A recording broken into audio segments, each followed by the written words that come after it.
Ce qui a motivé la décision de la mairie de se lancer dans une restauration de la collégiale de Braine, c'était principalement le fait que l'eau traversait le toit, qu'il pleuvait notamment pendant les messes, mais également les fréquentes chutes de pierre provenant notamment des tourelles d'angle du transept de l'édifice.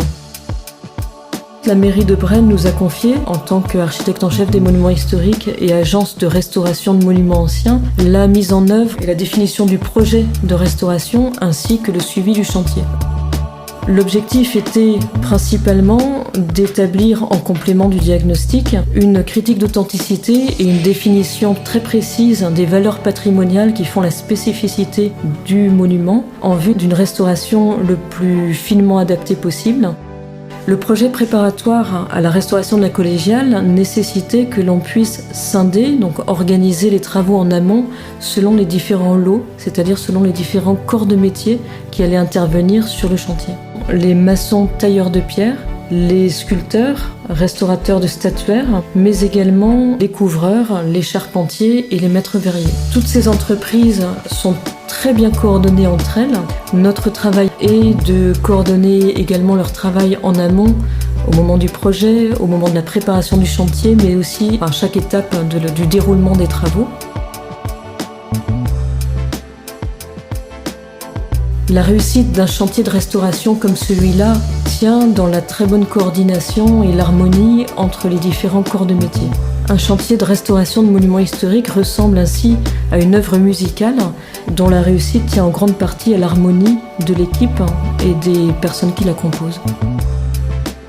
L'objectif de ce projet était donc de restaurer tout ce qui était le plus dégradé dans l'édifice, à savoir ses couvertures, dont les plus anciennes avaient été refaites au XIXe siècle, mais également l'essentiel des élévations qui présentaient des altérations très importantes, notamment au niveau de la statuaire.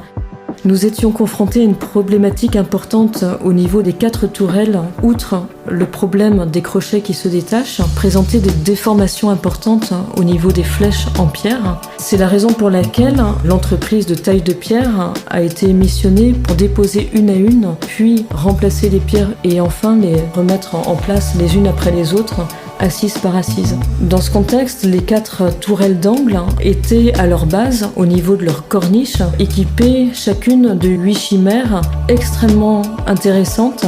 On a un certain nombre de figures de batraciens, donc des grenouilles, des salamandres, probablement dues à la présence très proche de tout un réseau de rivières et de marécages. Et on est aussi en présence de figures humaines et probablement de membres du clergé, peut-être des chanoines, peut-être des moines. Et enfin, toutes ces figures complètement fantastiques, eh bien ça on n'a pas vraiment d'explication, mais c'est probablement sorti de l'imagination, des craintes, des peurs, ou peut-être juste de l'humour parfois, des tailleurs de pierre et des sculpteurs du Moyen-Âge.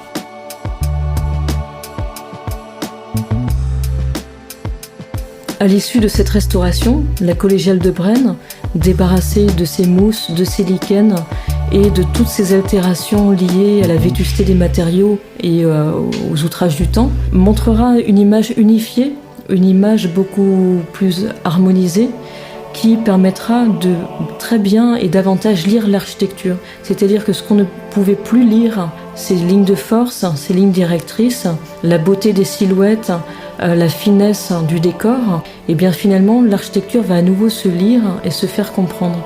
Et ça, c'est quelque chose d'absolument passionnant.